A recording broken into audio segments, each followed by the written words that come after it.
All right. Shall we get started? Yep.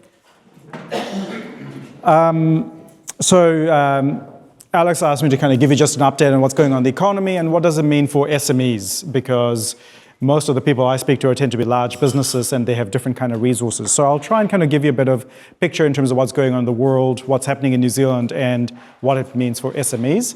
But before I start, because I work for Simplicity, which is a regulated financial business, I need to tell you that I'm not giving you personalized financial advice. So if you need financial advice, go and talk to somebody who's qualified to give you that. A few things I want to talk about today. The first is just around making sense of what's going on in the Middle East, what's happening with the world. There is a lot of conflict. Am I going to be kind of... You're okay? Because I just got to have my back to somebody. The first is really around the idea of history has returned, because we should expect the news to be more volatile, more full of war, more full of conflict than we've been used to.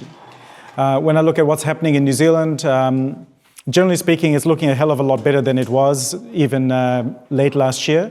And then Trump happened to Middle East. So who knows what happens now. As long as this economic recovery continues, if the conflict in Middle East dissipates quickly, then we should expect the economy to recover.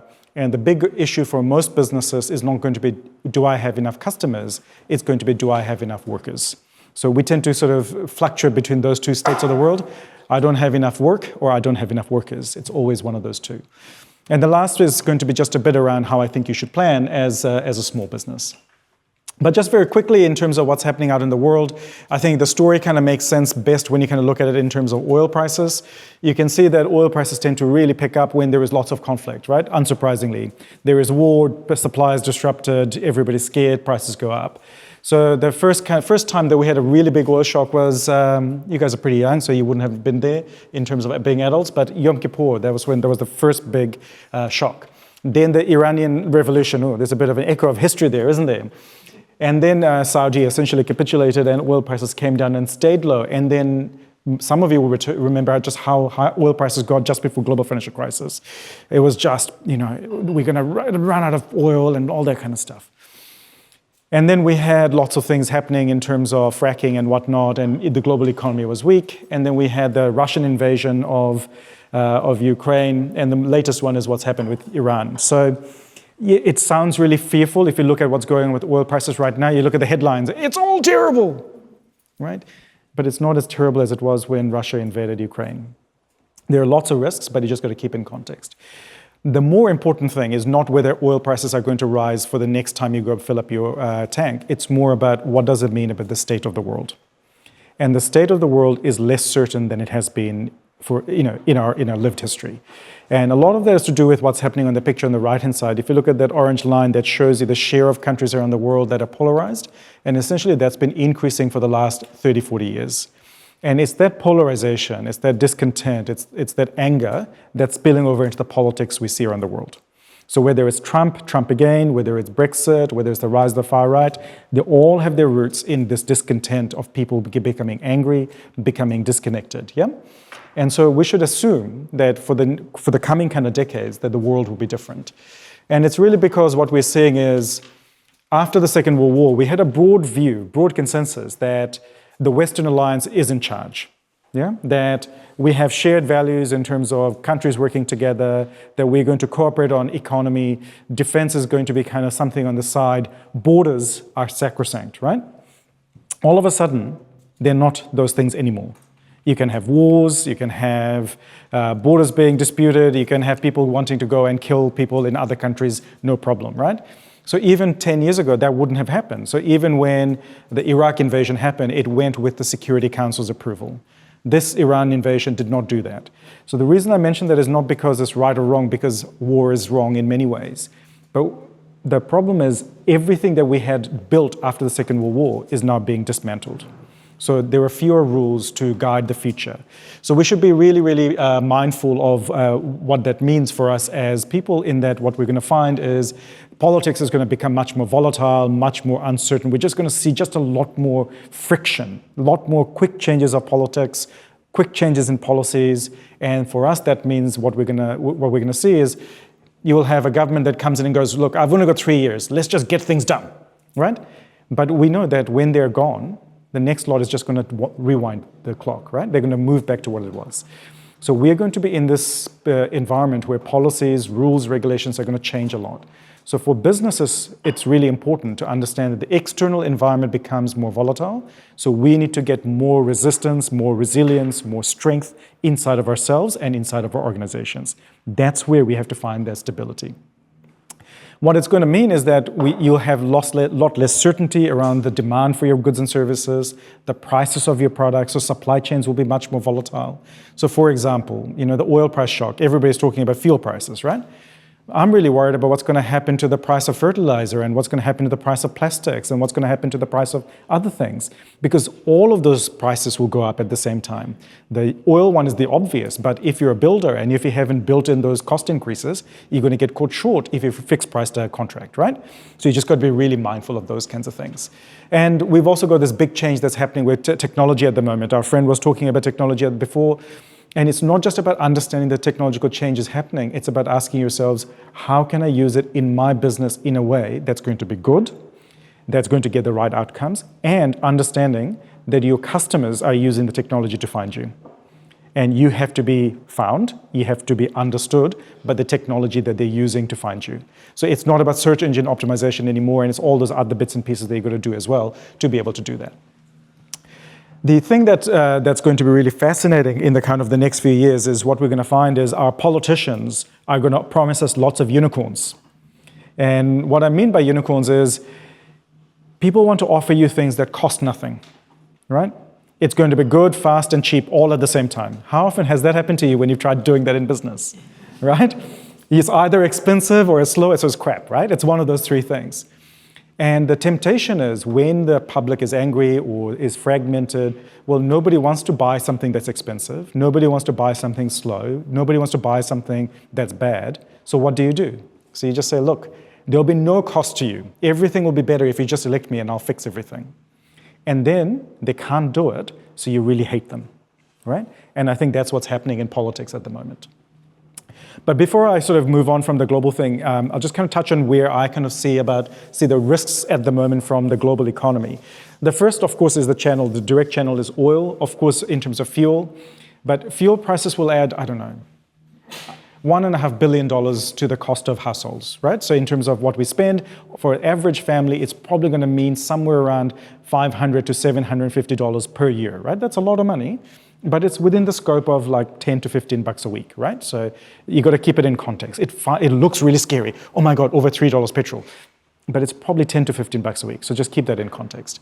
The second is around exchange rate. We're going to see big movements in volatility in markets, so exchange rates could move. Yes, it can increase the cost of imports, but also it's good for our exporters. Now, interest rates, you know that what happens with interest rates is if there's a lot of damage to the economy, the Reserve Bank can cut interest rates to try and stimulate growth. It's too early for that, but that's something they can do. One of the uncertain things in this environment is when the world is uncertain, our banks are fair with their friends, right? Bankers rhyme with something, right? That starts with W. And the thing with bankers is that they don't want to lend you money when the economy is no good, when it's fearful. So it's really important you retain good relationships with your business manager, with your bank manager, whoever it is, if you have a line of credit, yeah? Because it's the availability of credit that catches people out rather than the price. The price moves, but it's the availability of credit that can be a big problem. When things are uncertain, people just take longer to sign. People take longer to commit, right? So right now, what I'm seeing is it's not just people doing big things. At my local cafe or at my local sushi shop, they're saying, oh, last week, fewer people came. Well, petrol prices hadn't gone up yet. You don't need to save $5 on sushi yet. But people were. They did. But they did. It's only increased a lot. Wait another 2 weeks, then you will complain about the price. But yeah, so people become cautious because of the fear. So fear and mood can play a big role. And in this environment, it's really important that you have a lot of discipline in the business that you do, right? Making sure that when you do your business, that your scope and delivery is really on point, and make sure that your payments and invoices are all done on time. So a little bit of the cyclical context of where New Zealand is. So a bunch of pictures just to guide you through about where New Zealand is. I look at GDP per capita. That's the average prosperity of New Zealanders. That's a good way to understand what the economy is doing. So generally speaking, the economy gets bigger, right? So we get richer over time. And you can see there have been periods of flat lines going down a little bit. So this was kind of the big kind of market crash. This was the reforms of the 70s. This was the reforms of the 80s. This was the global financial crisis. And that latest one is the latest recession. And essentially, if you look at the current downturn, it's about as deep and long as the global financial crisis. So some of you will remember that was pretty tough, right? That was a long recession. It was quite painful. So for a typical kind of recession that's very short, sharp, it's kind of like the Asian financial crisis. That's kind of a year and a half.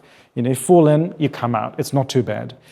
This time in the GFC, the down and the up together took about 8 years. So we're just starting to climb back up from the bottom of the recession. You can see on the right-hand side, that orange line, that's the latest recession. You can see we're just starting to climb out of that.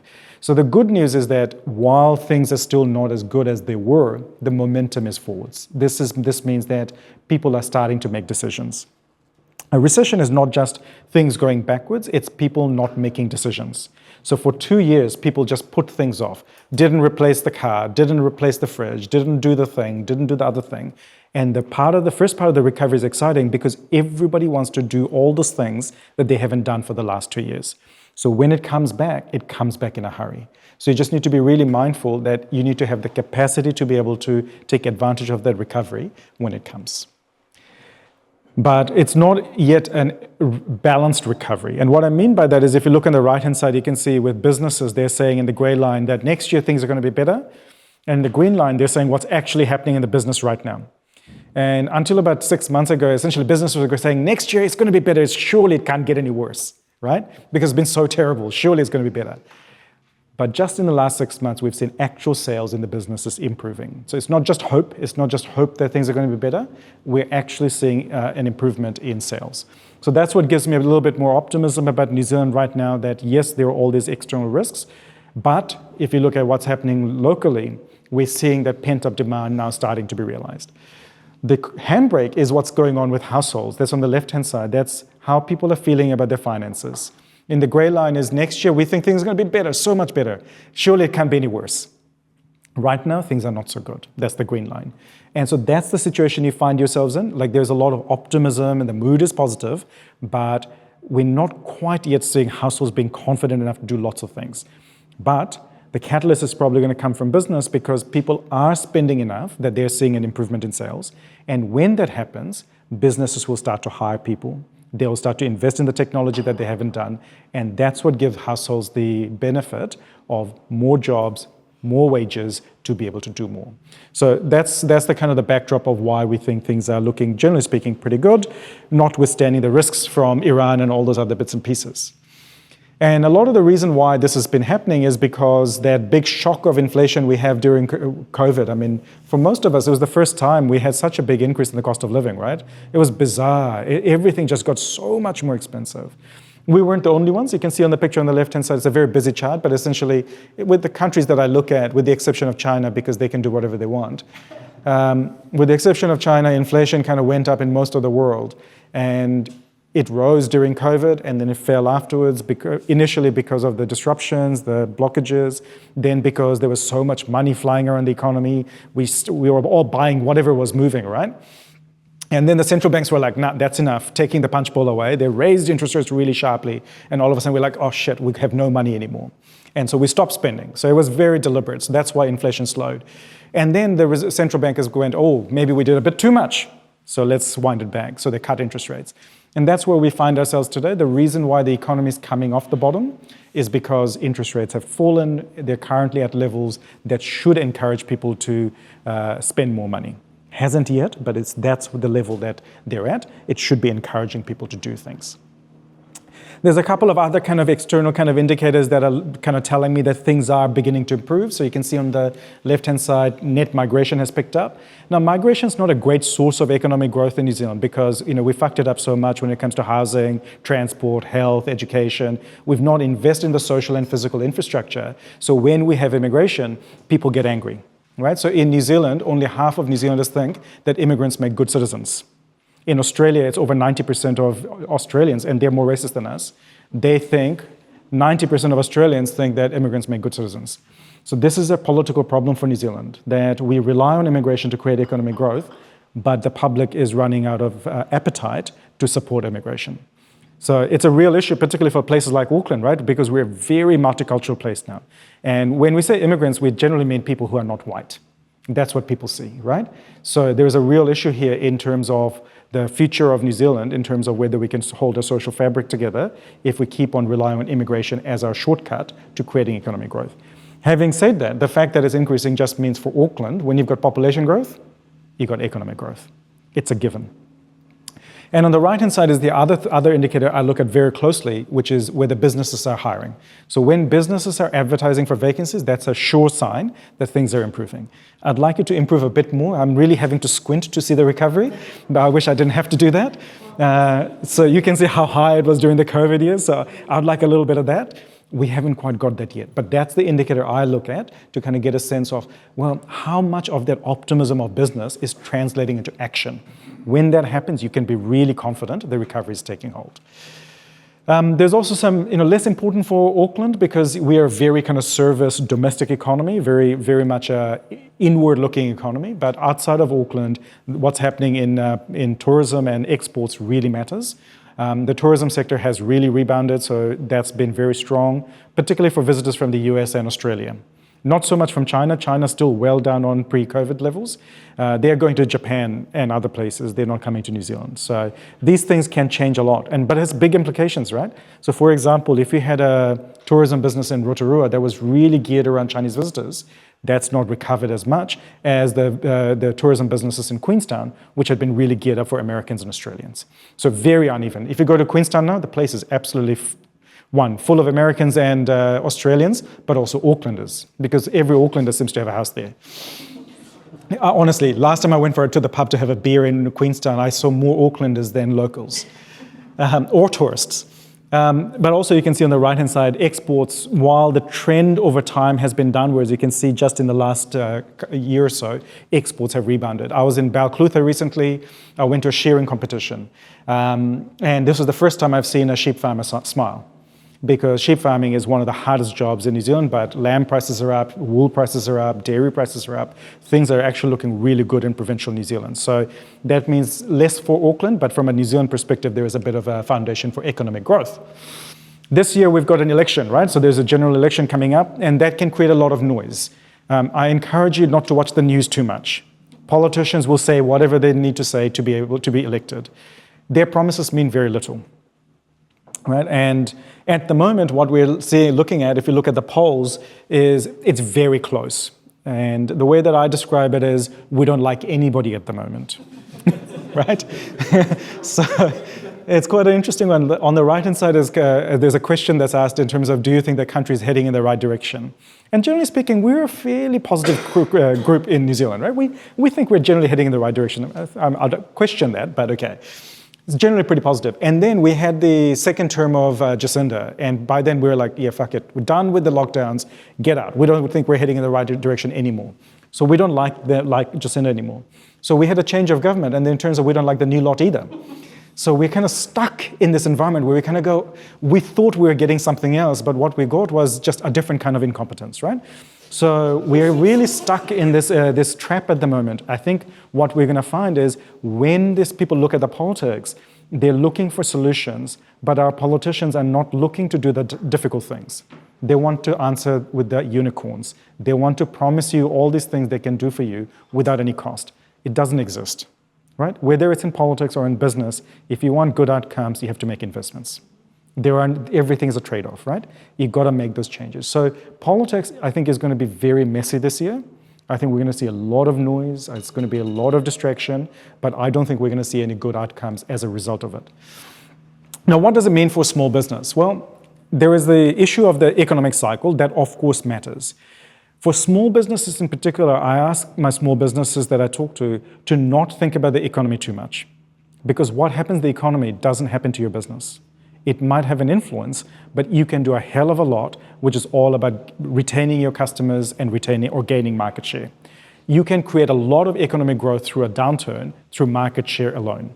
In fact, that can be quite often by the time you get the best growth in your business because everybody else has pulled back from marketing, everybody has pulled back from looking at their business. They're too busy running around doing things rather than spending time working on their business. right? So it's a really important time to think about not just the economic cycle, but what is it that you do in a business that can actually go counter to the economic cycle or be protected from the economic cycle. And there's a lot of myth making in New Zealand that small businesses are the weak end of the economy. It's absolutely not true. In fact, the evidence shows that actually the small businesses are far more productive than most mid-sized businesses.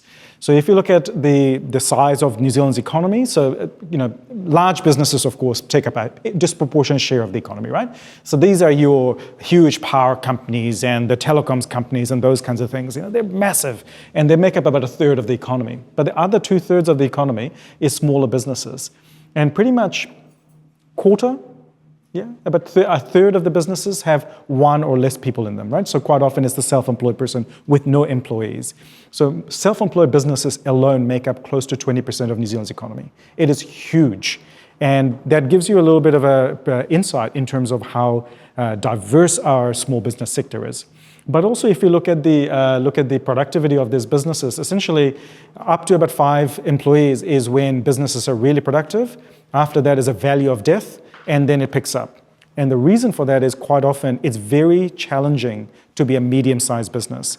You've got all the costs of doing your back office, your compliance, your management, and all those other bits and pieces. And quite often, you don't do it well. You're trying to work in the business and on the business at the same time. So many businesses do transition from small to medium really well, but not everybody. You have to be deliberate and really understand as you grow your business, you have to have a lot more structure, a lot more process than you might have as a small business. Because you can't just, when it's a small business, you can just pick up the phone or just turn around and talk to your team. When there is 10 of you, you can't do that. When there's a hierarchy, you can't do that. You can't when one person's been there for 3 months and somebody else has been there for 10 years. Completely different experiences, right? So really, really important, you take that step, when you grow your business, you take a very deliberate step in making that happen. That transition from small to medium is really big, and it can be a trap if you don't do it well. So within that, I can see massive variation, right? There are businesses that are super successful, but there is a long tail of misery. So really, really important again. Think about yourselves in that context of where in the distribution do I sit? This is the average because there is a distribution. And how do I make sure I stay on the right-hand side of the distribution? And the biggest thing that you can do is invest in yourself. So I'm giving you a sales pitch, man. Because the reality is what you're saying is absolutely right. You've got to have the belief, you've got to have the skills, and you've got to have the investment in leadership and management capability to make it happen. And this is what happens when we talk about what are the kinds of skills that people are looking for. So there was a really good survey that was done by Hayes looking at what are the kinds of things that you're looking for when you're trying to hire. The first one is really obvious, right? This is where most businesses start. They start with the hard or technical skills. And of course, if you're an electrician, you need to have somebody who knows how to work around electricity, right? I get it. But for most businesses, that's not true. If you're hiring only on technical skill, you will fail because you'll hire dickheads, right? And in all the businesses that I've worked with, that's kind of the big rule that I used to. In my last partnership, that was literally the title of our document: never hire a dickhead, right? Because that's what destroys your business. Because if you have somebody who's not a good fit for your culture, that is probably the biggest risk you can introduce to your organization. Accounts receivable. They can be dickheads to somebody else, right? But the other skills that people look for are the things that I think we need to make sure we prioritize, right? These are the essentials: the critical thinking and problem solving, the leadership and management skills, and the communication skills. It's those bits that we don't assess well enough. When we interview, we look really hard at the hard and technical skills, but we don't do these other ones. I encourage you to put that into your process of hiring because everybody's got AI now. It can help you. 1, create the questions. 2, analyze the transcript, analyze the recording, and analyze the interview, and then tell you what you missed, right? What your bias was, and whether or not that person fits this criteria. And once you've hired somebody, it's really important you keep investing in your people. And that doesn't mean you have to send them off to courses, right? Quite often that's what it sounds like. Or you have to spend all this money and let them do this and that. The biggest investment you can make in your staff is mentoring. Having a deliberate, regular check-in where you spend time with each other is probably the most effective way of upskilling your staff. So pairing is really good because it kind of looks after young and old, experienced and inexperienced staff really, really well. So on-the-job training has shown to be the most successful of any type of training anyway. So whatever you can do where you can kind of bring in that upskilling in your business on the job is much better. You can do those other things. Of course, there is formal education and those other bits and pieces, but they're not nearly as effective as others. This is a very busy picture, but essentially on the left-hand side is the kind of questions that I ask myself when I think about my business, right? And when I think about the outcomes, what I'm thinking about is how do I make lots of money, because that's my motivation for having a business. If you're not motivated by money, that's probably a bit of a problem when you have a business.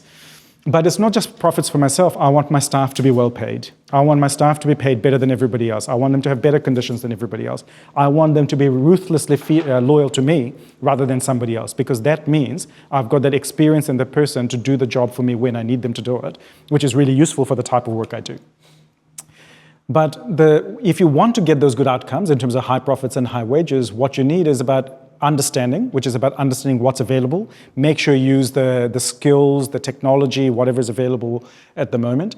Ask yourself, what should I do in my business? But the last thing is probably the most important one, because you can do all those other things very easily, is can I use the best technology and the best people in my business? Can I get the most out of those things in my business? And the funny thing is, when you kind of go right down to the bottom of it in terms of what allows you to use the best technology and the best people in your business, is the same old things. Good leadership, good management, good culture. There is no substitute for that in any organization. So there's lots of things we can do. There's a lot of detail here, but essentially for me, that's really where that picture rests in terms of success. If you want good outcomes for your business, fundamentally, it comes down to those three things at the bottom around your leadership, management, and culture. So just a few things to kind of touch on in terms of, I think one of the things that I'd really encourage you to think about for your business is agility. And the reason I want you to think about agility is because the world is less certain, the world is more volatile. I want you to be more agile, more resilient, right? And the way you do it, I think, is making sure you have good sensing, that you spend time understanding the world. And it's not you having to spend all your time on news sites, right? Talk to each other, talk to other people. That connection and network listening from each other is really useful. The second thing is around having very simple rules, right?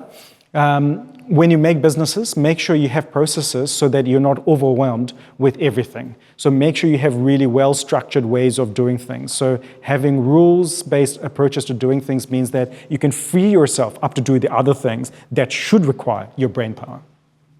The third thing is around psychological safety. Now, a lot of small businesses get their backs up and say, oh, that's touchy-feely stuff, I don't want to hear it. Well, you should hear it, because if you don't listen to your staff, who have the best ideas and best line of sight on what the problems are, you will miss those opportunities to improve your business. So psychological safety, whatever you call it, I don't care. That's the thing that you need to ensure you create in your business, because it gives you really good outcomes. I put some names around if you're interested. Those are the references to read, because there's some fantastic academic literature on all this stuff. And you guys are welcome to the slides anytime, okay? The fourth thing is around slack, and it can feel like you're not working hard enough if you've got spare time in your schedule, right? Wrong. The spare time in your schedule is the thing that makes your business better. If you don't have time set aside in your schedule to work on the business, to spend time just to think, to process, to strategize, you're doing it wrong. You're working in the business and not on the business. You've got to manage slack. You've got to make sure that you're not running so lean that you don't have the ability to invest in your business and build it up. The fifth thing is around that absorptive capacity, which is what I was talking about before. It's very easy to go, let's have AI, let's have that person with a PhD, let's have that new kit. Great, you've got that. How do you then use it in your business to make money? And that absorptive capacity doesn't just happen. It happens by having good owners, good leaders, good managers, and good culture. And the final thing, I'm probably teaching you how to suck eggs here, but the final thing is that relational agility. And what I mean by that is having really good relationships with your suppliers, with your competitors, with your customers, all of those people. That 360 relationship aspect is so important because that's your support network, but that's also your intelligence network, that's also your strength network. So that network is really, really important. It gives you so much access to customers, to all those things to do your business better. So here's a few ideas in terms of what it means. The economy is a little bit depressing at the moment, a bit scary. The first is, I think, don't worry about it too much and invest in yourself. Leadership, management, culture. There is no alternative to those three things. If you've got staff, invest in your people. Yes, you can do formal training where it's required, but informal training works just as well. Lean into that stuff. You can do it really well. Think about when you're hiring people to give greater weight to attributes than qualifications. Don't obsess only about the technical and hard skills because then you'll meet good people who'll do a good job in your business. And the broader strategies that I think are really important in this kind of economic environment is thinking about, when I'm thinking about my business, what are my priorities? The biggest risk I see for New Zealand businesses is we lose our people so often. Did you know 1/3 of all workers in New Zealand have started in their job in the last year? 1/3 of all workers in New Zealand have been in their job for less than 12 months. Most people come to that job from a different industry. So you are constantly training people up. The cost of recruitment is not the cost to hire somebody, it's the cost of reintegrating somebody into your business. So retention is way more profitable and valuable than people realize. We spend enormous amounts of time thinking about recruitment, but we don't for retention. I encourage you to think about retention as one of your strongest strategies of what you can do in your business. And those three things that I talked about before, create some slack in your business, please. If you can, that's the biggest thing you can do for yourselves. That slack allows you to be a better business person. Not a doer, but a leader.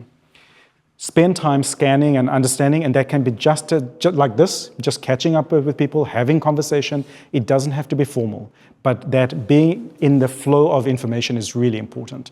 And the final one, I think, is what the purpose of these kinds of groups are about, which is about building relationships. Build relationships because that's what protects you from the volatility that we're seeing. That's it.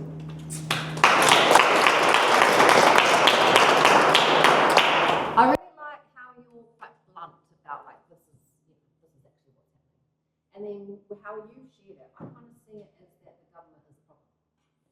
Like, who's creating wars? We're not creating wars. Well, governments don't exist in isolation. So governments are a reflection of their societies. So I don't think we should not try and separate politics from life.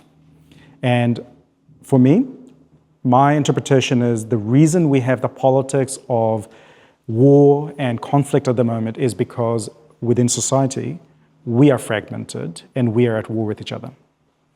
So I don't think we should assume that just by changing a government, we will get a change in the way that our politicians work. But because... War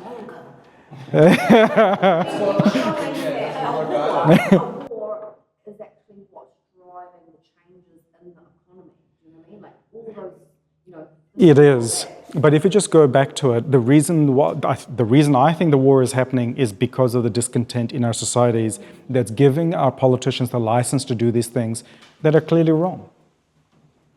What are the effects on the recovery economy? Yes, of this, yeah. Of a war which is... Look, if it continues, we will not have a recovery. We will not have a... If it continues. So the main thing here is not whether there is a conflict, it's about how long the conflict lasts. If it's a 4-week conflict, I don't think it's going to be a big deal. Trump said that they're going to stop it. Does anybody believe Trump? I mean, So, yeah, but if it's 6 months, if it's a year, then I'd be very concerned. But I think we should think of that as a left field possibility. So nobody can see the future. And so we plan. We go, if that happens, what would I do? And if it's a better possibility, what would I do? So whenever an economist speaks, we're very confident, right? We have no idea what's going to happen to the future. Nobody does. And so the idea is for you to kind of think about the story, the pressures from the positives and negatives, and go, if one world eventuated, what would I do? If it doesn't, what would I do on the other side? You've got to have plans, you're going to have a plan A, B, and C, because you don't know which ones might be the right one. But you've got to have that, and it's not a big plan, right? It just goes, if the customers aren't there, what would I do? If the customers are there, what will I do? As long as you can answer the question, I think that's enough. But because you can't be paralyzed, but I'll come to you, madam. So you mentioned like the norms that were established in the past. Yes. Whole concept of globalization and travel. Sure.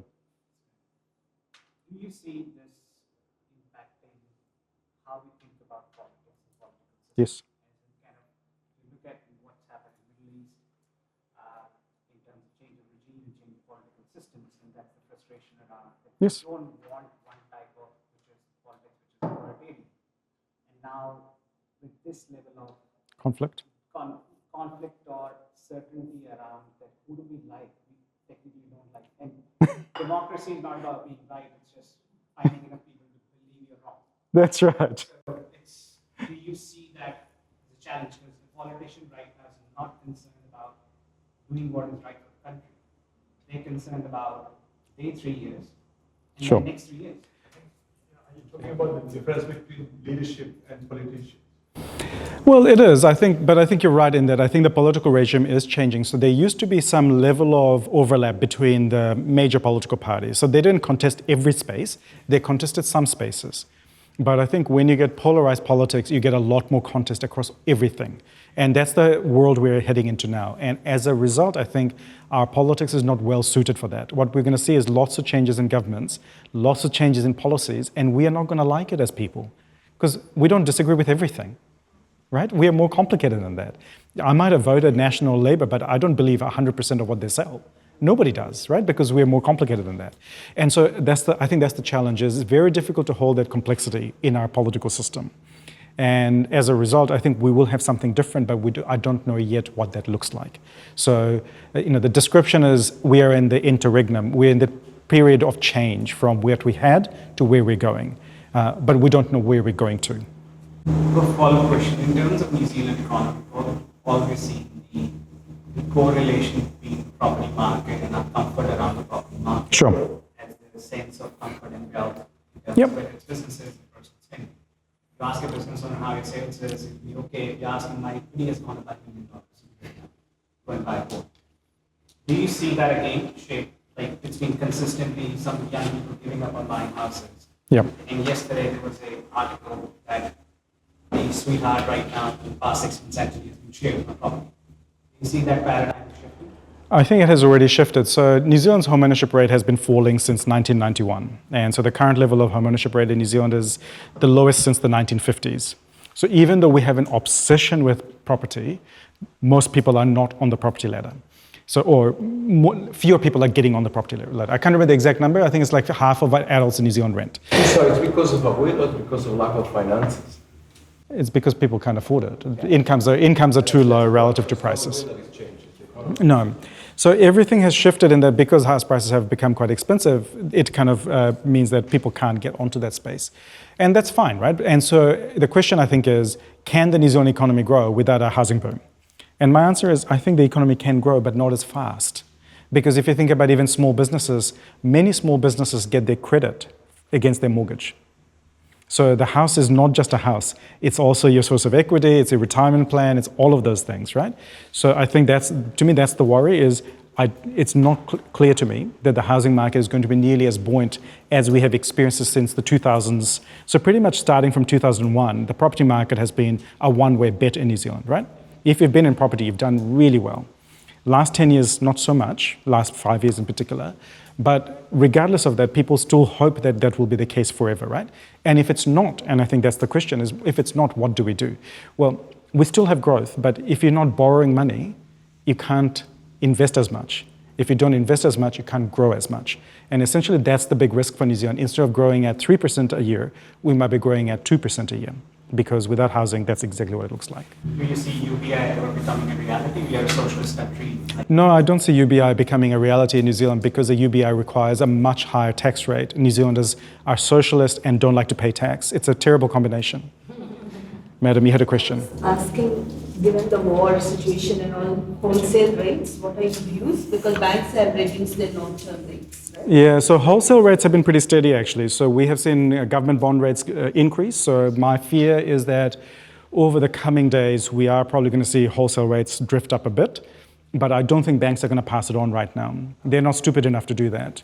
So there might be, not very nice people, but they are very clever in knowing that in the middle of a conflict is not when you raise mortgage rates. Because they have reduced to 3-4 year rates and all right now. Some of them have done. Well, yeah, I mean, it's pretty much whatever the wholesale rates do, which is fine. But it's been much of a muchness. I mean, it's been a few basis points here and there, right? It's not much. So in the scheme of things, my view is that mortgage rates have reached their bottom unless something terrible happens with Iran. If it goes on for months on end, then I think the Reserve Bank will cut rates. So, don't think about this environment as where because prices are going up, the Reserve Bank is going to raise interest rates. That is not that kind of shock. This is the kind of inflation shock that kills economies, right? We don't want stagflation. So I think what will happen if it continues is the central bank will step in. I expect the government will spend money. So especially in election year, you can't just let it happen. People are going to kick you out if you do nothing. Do you see it going as low as 2% when it happened during COVID? Because that impacted a lot of customers when rates went up to 80%. Oh yeah. I mean, if it goes on, that's exactly what's going to happen. But who knows, right? It's that we're betting on what will Iran do and what will Trump do? These are like two completely unpredictable things multiplied together. Alex. When you talk about the economy growing from house prices going up, like that's a zero-sum thing. We might as well just be handing out free money. Is it like growth that happens from the stimulus and then businesses investing that, or? Yeah, it's not zero-sum in the sense that when we buy and sell houses from each other, we do it with money that we've borrowed from overseas. So there is essentially an injection of capital into New Zealand, new money that we bring in through the housing market. I'm not borrowing from you, right? When I borrow money, I'm actually borrowing from the dentist in Belgium or the housewife in Japan. They're buying bonds in New Zealand banks? They're just buying bonds, exactly. Right. And so a lot of the capital flows that come into New Zealand actually come in from mortgages in New Zealand. So that's the additional growth we're getting is we're borrowing money from overseas to be able to invest in New Zealand, which is funding the building of houses, the businesses, small businesses that are investing in themselves. So it's not zero-sum in that way. It's zero-sum from a generational perspective. Because when house prices go up, essentially you're saying that I borrowed the money to invest in it, but that means fewer people in the future, fewer younger people in the future can buy homes. So you've stolen from them. So that's the trade-off. Is fractional reserve lending, where they print the money. No, they still bring in the capital. So the money has to come from somewhere, right? So they can create the promise for it. But if you look at the capital flows for New Zealand, most of the capital flows are done through the banking system. So the money still comes in. There's a huge amount of money that comes in. So it's not just from the savings accounts. No? This guy had a question. So yes, Mr. Chiropractor. Yes. I should. Oh, now I have to stand up straight. I'll try to frame the question as Sure. best as possible. But as a young, I'm 29. Yeah. I'm the youngest here. But a lot of I'm a Kiwi, born and bred. Sorry. It's a capped age, isn't it? But why I say the age thing is, as a Kiwi, I'm born here. I'm a proud Kiwi. But to be honest, over 60% of my friends that are high skill level have gone overseas. Yes. More than maybe 60%. Sure. But I've thought of going to Australia as a sports chiropractor. Yeah. NRL teams, But the reason I just stay is because I do have a bit of national pride as well, trying to just Sure. be here and work hard. But one of the things, the biggest GDP in New Zealand is from real estate too, right? So if we've lost so much of the real estate market, what else do we have to actually? Because you say, it's going to go up.